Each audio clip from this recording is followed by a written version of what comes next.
Oh, hello. My name is Joel Spitzer.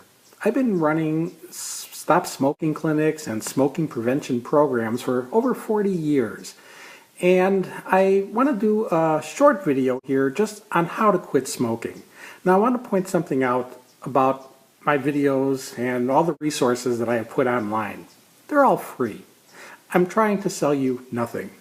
I want you to know just right off the bat, the only thing that it's ever going to cost you to if you're going to follow it, the kind of program that I will lay out that is available to you, the only thing it's ever going to cost you is time. Understand, in the United States right now, we have more former smokers than current smokers, meaning over half the people who used to smoke, they have stopped smoking. That right there should be telling you something. It is not impossible to quit smoking, that the majority of people can quit smoking. It's important to try to learn how they did it. And the materials that I share basically are trying to share what people did on their own. In this video though, I'm going to give you what I use as my basic tip sheet of people. You're thinking of quitting smoking, you want to plan on how to do it. Okay, here's some simple tips. The first one, it's go cold turkey. It is how the vast majority of people quit smoking, which is kind of amazing because the first advice you'll get if you go to most programs and most professional advice is, whatever you do, don't go cold turkey. Amazing, but that is what's going to happen. But the way, if you really want to enhance your chance to quit, go cold turkey. The next one, don't carry cigarettes. Destroy your supply. So many people carry cigarettes to show that they're stronger than their cigarette. You're not stronger than your cigarette. You're not going to win by being stronger than your cigarette. You're going to win by being smarter than your cigarette, which isn't a hard task when you consider smoking or cigarettes have no intelligence whatsoever. But don't carry them. If you have them, you may get them before you know what you're doing, or you may get them knowing darn well what you're doing, and it could really undercut this attempt. Quit one day at a time. Don't worry about tomorrow. Don't worry about next week. Don't worry about a party you got coming up next month. Don't worry about a wedding you have coming up next year. When you're quitting smoking, just focus on getting through the day you're quitting smoking. The next day, you set another goal of another day. But don't think longer range than that. If you think longer range, you're going to panic yourself. Just set a day at a time goal. Work on developing an attitude that you're doing yourself a favor by quitting smoking. Not that you're depriving yourself of your cigarettes. You are ridding yourself of cigarettes. You're doing a good thing.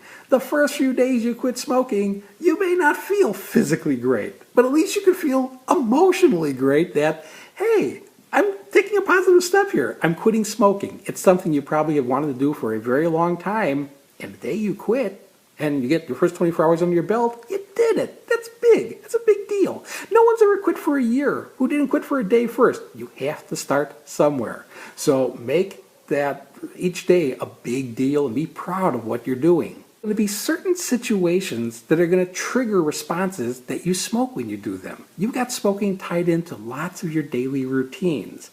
So understand when you do these routines, you're going to want a cigarette. A lot of people will try to avoid doing the routines. They'll try to get themselves locked up, or they'll lock themselves up. You're learning nothing in a locked up environment. Try to go on with your life. Recognize certain things are going to trigger responses for, I want a cigarette, but get through those times without a cigarette. Prove to yourself you can do this and this and this, because the bottom line comes down to everything you do as a smoker. This is important to understand. Everything you do as a smoker, you can do as an ex-smoker. You have to learn how. You're not going to learn how by someone like me teaching you how. You're going to learn how by just doing your life without a cigarette. So try to confront these triggers, face them, do the routine, and show yourself you can do this too without smoking. The first 3 days, it really helps to drink a lot of juice, fruit juices. Many of the problems that people first encounter when they quit smoking are blood sugar issues. Your blood sugar can plummet the first 3 days. So taking juice can really help stabilize blood sugar. If you can tolerate it, if you don't have any problems with acidity, cranberry juice is probably the best. The reason being, cranberry juice is very acidic. And the more acidic you make your urine, the quicker nicotine will get excreted. And the quicker nicotine gets excreted, the sooner the withdrawal ends.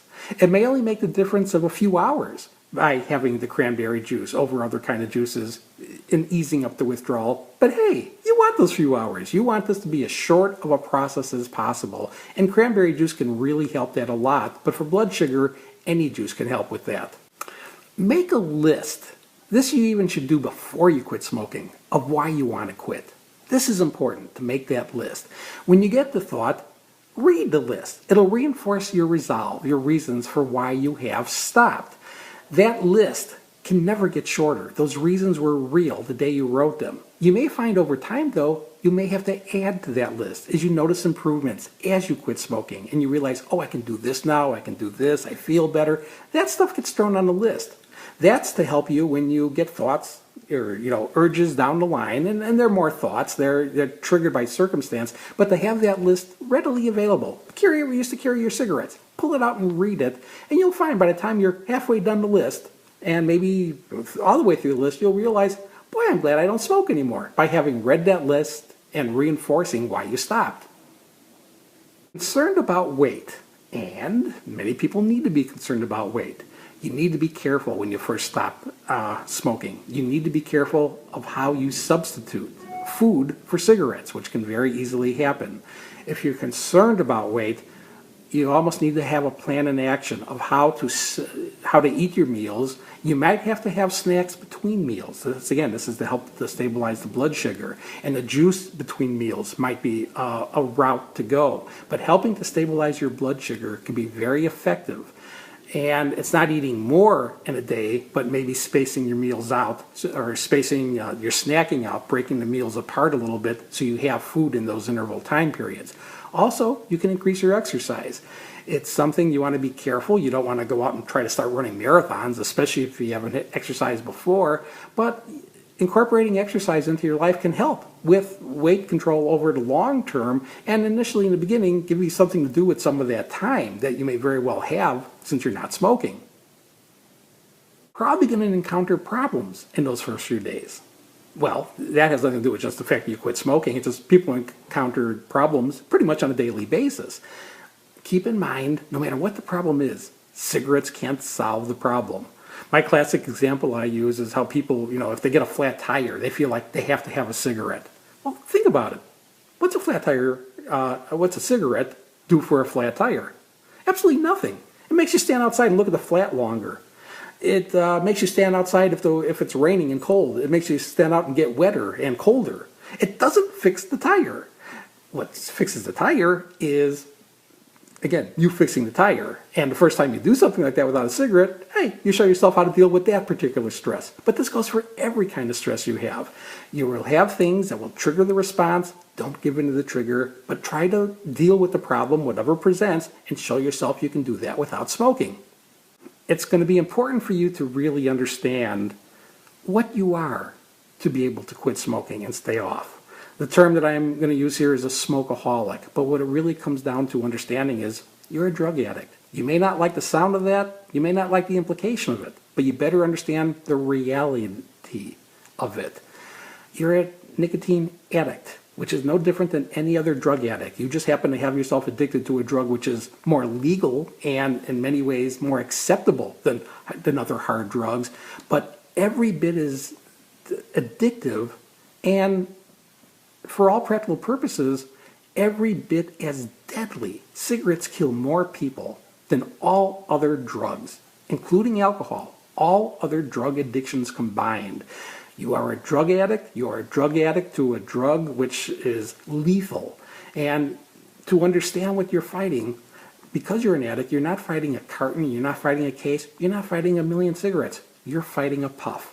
And that's going to be an important concept for you to understand to first be able to get off, and then over the long term to be able to stay off of smoking. You're going to find yourself getting into little debates of, you really want a cigarette.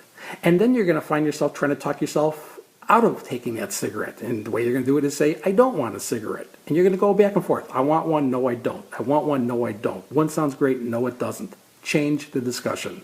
First, don't tell yourself you don't want one. You do want one, plain and simple. But ask yourself, do you want the others to go with it? And do you want the problems to go with the others? If you look at it like that, you can walk away from the thought, glad you're not smoking. If you don't look at it like that, you can walk away from urges successfully with the attitude, oh darn, I couldn't have another one. Don't deprive yourself here. rid yourself of smoking. Used to spend on cigarettes and start stashing it.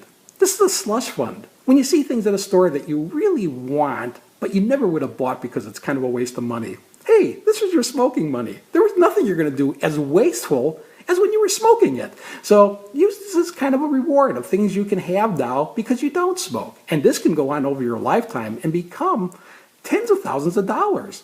Be very careful with crutches when you quit smoking, of turning to a food or turning to a beverage or turning to something specific.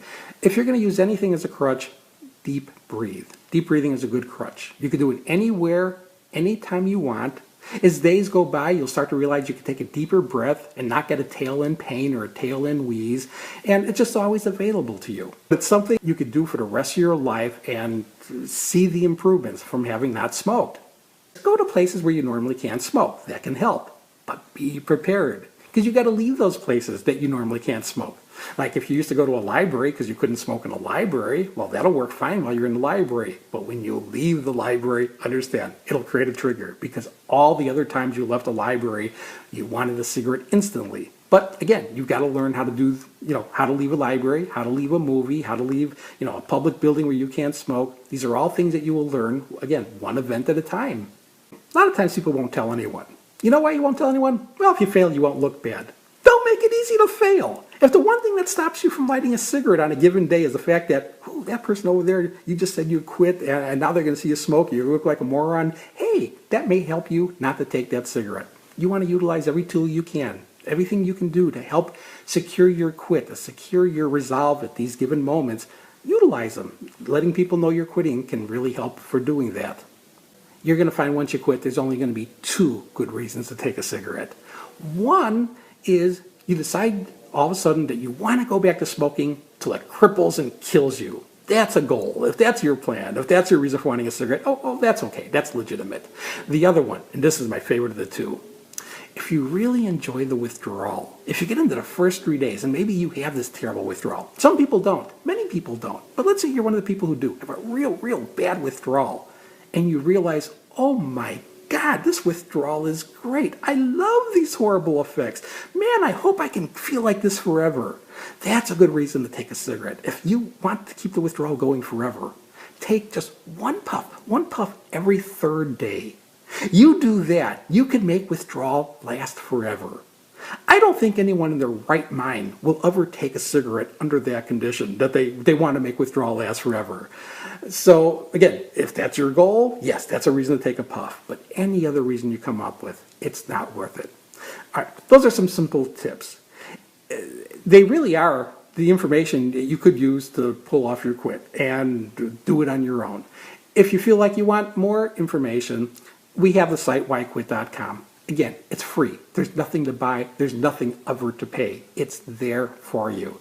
If you want to quit smoking and you just want deeper understanding or a little bit more information, we have support sites on the board that you could go to. But just know, you can't quit smoking. Most important message here, quitting smoking is very doable by anybody who really wants to do it. And all you really need to do to quit, it is actually quite simple. It's making a commitment and then sticking to that commitment to just never take another puff.